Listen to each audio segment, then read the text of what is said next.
With the new year right around the corner, I wanted to share some money goals with you that would be great to start your new year off right. In today's video, I'm going to share with you 8 different money goals that would be great to start for the new year. I am Tiffany Thomas with WealthyTiffany.com, and I have achieved financial freedom and I became a millionaire. If you are looking to do one or both of those things, hit that like button and hit the subscribe button, and we're going to dive right in. All right, the first money goal I want to talk about really encompasses your whole financial picture, and it is setting up a budget for yourself. I personally like to call it a spending plan rather than a budget. It sounds a lot more fun than budgeting. But essentially, you want to take a look at everything you are spending your money on, how much income you have coming in, and where it's all going. This will really help to see where you are at with your finances, and then you can make progress. And the way that I like to do this is to set up a spreadsheet, and I have different categories for all of my different expenses, and I have my income listed in there, and I have a separate tab for each month, and then a yearly overview tab.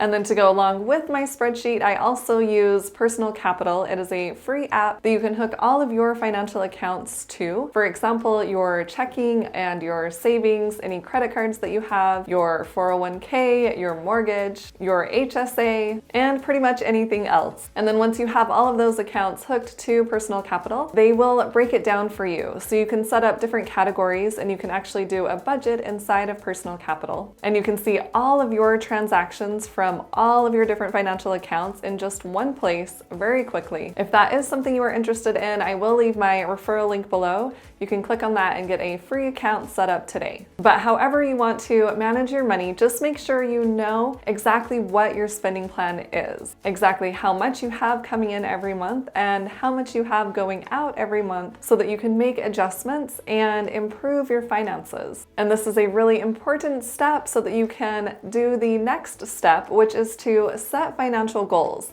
And this has been a huge game changer for me. I remember setting a goal to purchase one of my properties, and once I had that really particular focus, that focus to buy a property, then every purchase that I was making, I started to think, oh, well, I could purchase this, but I could also put this money toward my down payment on the property that I want to be purchasing. Just by having that specific goal, I was able to spend money where it was really important to me and then cut back on spending elsewhere. When you have something you are working toward, it becomes really exciting because it's something that you want to achieve. So it actually helps your overall finances because you aren't just aimlessly spending money whenever and wherever. You are more structured. You are more focused because you have something that you are working toward. And when you are setting these financial goals, make sure that they are really specific goals and that you have a time frame, a certain deadline that you want to achieve the goal by. And when I'm setting goals, I like to push myself a little bit, but not too much. I don't want it to feel out of reach, and then I don't even want to work toward the goal because I don't think it's achievable. But I also don't want to make something so simple that it's going to be really easy to achieve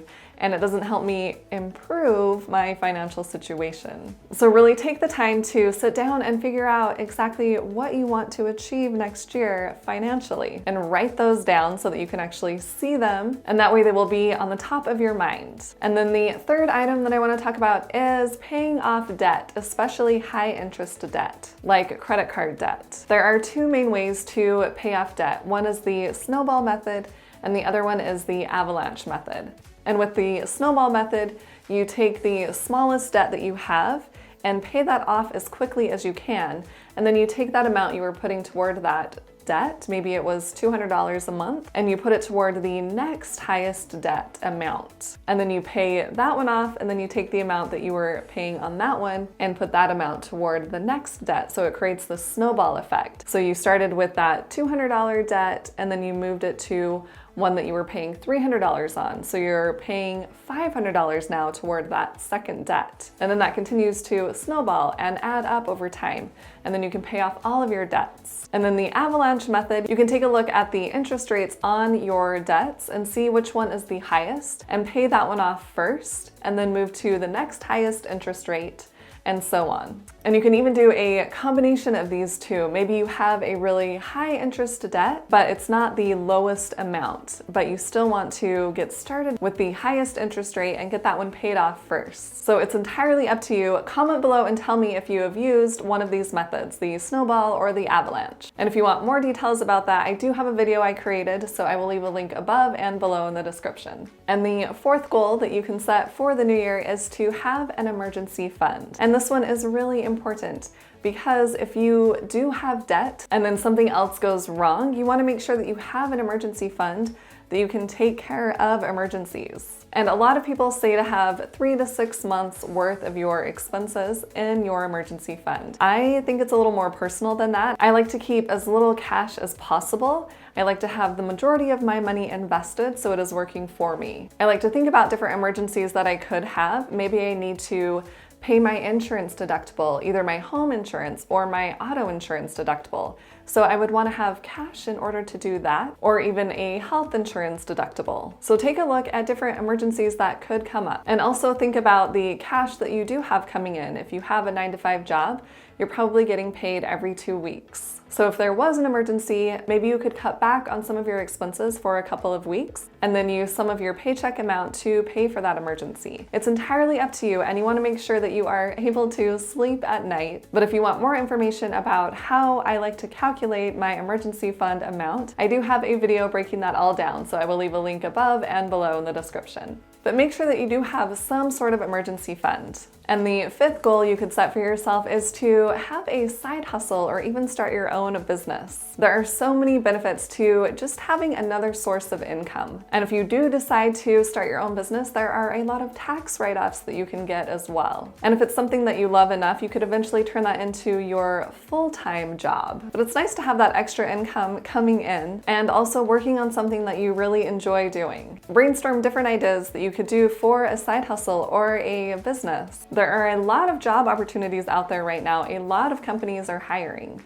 So now is a really good time to do this. And you don't have to make it your full-time job. Just think of it as a way to create a little extra income, and that way you could pay off some debt or purchase a property or even just save up for a vacation that you've been wanting to take. Comment below and tell me if you have already started a side hustle or you already have your own business. And the sixth goal that you could set is to start investing or even increase the amount you are investing if you already are investing. And I personally love this one so much, because the more money that you have working for you, then the sooner you will become financially free. And also, the sooner you are investing your money, then the more you can take advantage of compound interest. So you really want to invest as much of your money as possible as soon as possible. I wish I would have started investing even sooner than I did. And if you're not sure if you should invest or pay off debt right now, I would say if you have high interest debt, for example, anything over 8%, I would get that debt paid off and then I would start investing. But if you only have debt that has a lower interest rate, lower than 8%, then you can pay that debt off and invest at the same time. And if you want more clarification about whether to invest or pay off debt, I do have a video for you. I'll leave a link above and below in the description. And you can keep it really simple with your investing. You can open up even just a brokerage account. Anyone that is 18 or over can open a brokerage account and invest as much money as they want to, or as little money as they want to. And you can invest in just one index fund. I personally like the Vanguard Total Stock Market Index Fund, or even the ETF. And if you want to get 2 free stocks right now, Webull is doing a promotion. If you open up a free brokerage account with them and deposit at least $100, you'll get 2 free stocks. So that's just a little extra incentive for you to get started investing now. I will leave my referral link below in the description.